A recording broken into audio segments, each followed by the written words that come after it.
come here prepared to tell a story, so I apologize if this is loosely tied to the theme. When I was a senior in college, I wish I could say to the local college folks that was a few years ago, but that was back in the mid-90s. I worked at a law firm, and what I felt tied it into this was it was very much like the Hunger Games working there. There were a lot of very young people running around, very stressed out, just dropping all over the place. But I, as a senior, I decided I wanted to go to law school, and a friend of a friend of a friend of a friend hooked me up with a lawyer whom I'm going to call Calvin to save the innocent. While I was there, I had completed high school, college. I thought I understood stress. I never understood stress until I was in this very small law firm. Some might call it ambulance chasing type of law firm. Lots of income coming in, lots of things going out.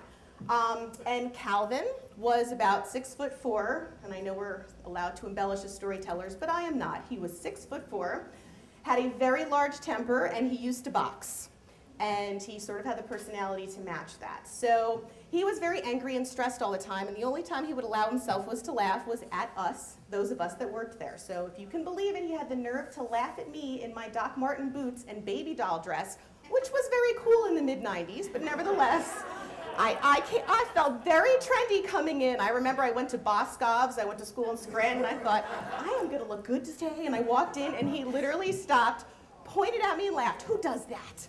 This guy. So he would regularly bring people to tears, males, females, whoever he could, which would make him happy, okay? But I thought, he's not gonna make me cry. I got this. Bring it on, Calvin. So I would sit there every day. The girl across from me, bless her heart, this was her actual full-time job that she was bringing in money for her family. He would stress her out and make her cry regularly. But eventually, she came in one day and she was okay. She was fine. She smiled at him. He would say horrible things, and she'd go, okay. And then after a week, she was fired.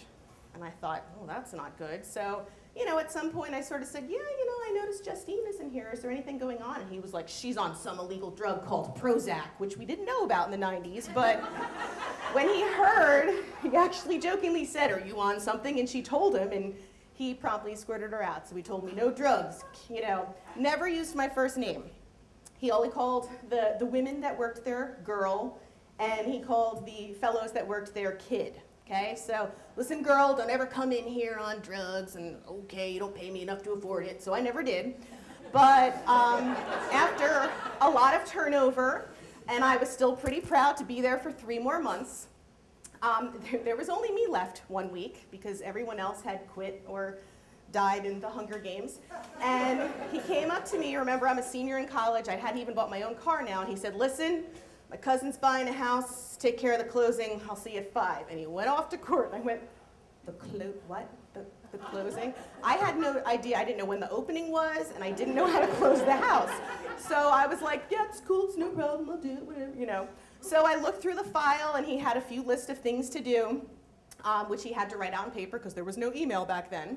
And I spilled coffee on the paper, so that was fantastic. So, dried that off, got that looking, called the title company to ask about the mortgage, to which they said, no, honey, we're not that. And I'm like, no, you're the people with the money. They're like, no, we're the title company, which I didn't know existed.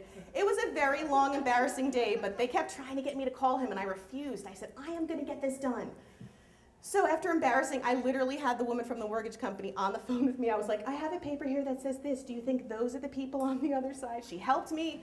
We got everything done. He came home. He was like, all right, girl, did you get all that done? And I was like, yes. Okay.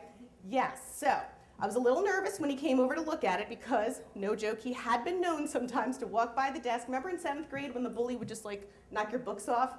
He would do that, so I thought, don't do that to the folder, I don't remember what order to put it in, but he didn't, he left it, and he said, I'm very proud of you, why don't you come to the closing, okay? And I was like, sure. So I went to the closing, saw how it happened. Afterwards, he and his cousin said, why don't you come out for a drink with us? I thought, sure, sounds good. He's like, we'll get some food and drinks. Food meant a basket of 10 wings among the 3 of us, so that wasn't much.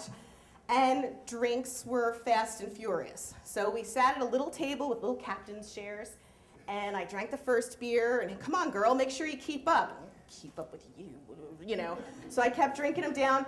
Third one came, it was getting hard, because remember, I hadn't eaten all day, except for my 2 wings, that was my share. And just keep them coming. It's all right, Calvin, keep them coming, keep them coming. He had no idea that at this point, I know I was a college senior, but by beer number 9, within that, I was feeling it. So, excuse me, I'm going to go to the restroom, and I would keep my cool. And, you get in there, ladies in the stall, and you're like, oh, okay, all right, get myself together. I got back out there. He doesn't need to know. I know he'll, if I break, he's going to be on me forever. So finally it's over, and we're driving home, and it's been 9 beers. Now, he was driving, and I guess when you weigh 320 pounds, you can handle all that. I did not at the time. That was, pre-first and second child. So I was sitting in the shotgun seat, and I was like, I'm gonna lose it. I'm gonna toss him cookies, and all this work today is gonna be for nothing, because that's what he's gonna remember about me for this day. Remember the time you threw up in my car? I hate you for that, So I said, all right, I'm not gonna do it. I'm not gonna do it. So we're driving home. We're in Scranton, so they don't have Wawas up there. They have Sheets. So I was like, oh, Sheets. So are you hungry? I'm gonna go get some food. Sure, yeah, I'll just wait in the car. Oh God, okay. He goes in, comes out with a little plastic bag full of peanuts and I don't even know what. He's got it sitting on his lap. You want anything to eat? I'm good. We're driving. Now we're on the home stretch. We're at his office. It's down the block. Kris, you can do this. You can focus this. Stomach, be with me. Let's do this. As we're driving down the street, I'm like, you know what? He pulls into, it was actually the other half of his house, so he pulls into his driveway. I look him straight in the eye, and I keep eye contact with him, because this is the only way it's going to work.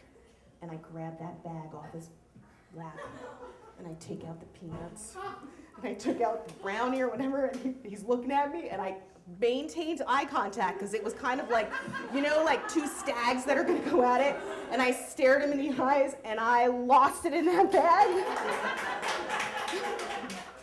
And I crumpled it up, and I handed it back to him.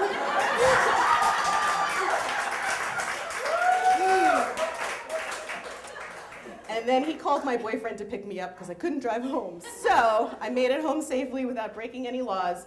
But the next morning, I was sitting at my desk, and he walked over, and I was ready to hold all the files, and he actually looked me in the eye, and he said, "Good morning, Kris."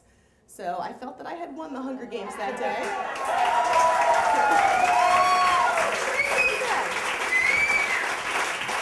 But I did not become a lawyer or go to law school. Thank you.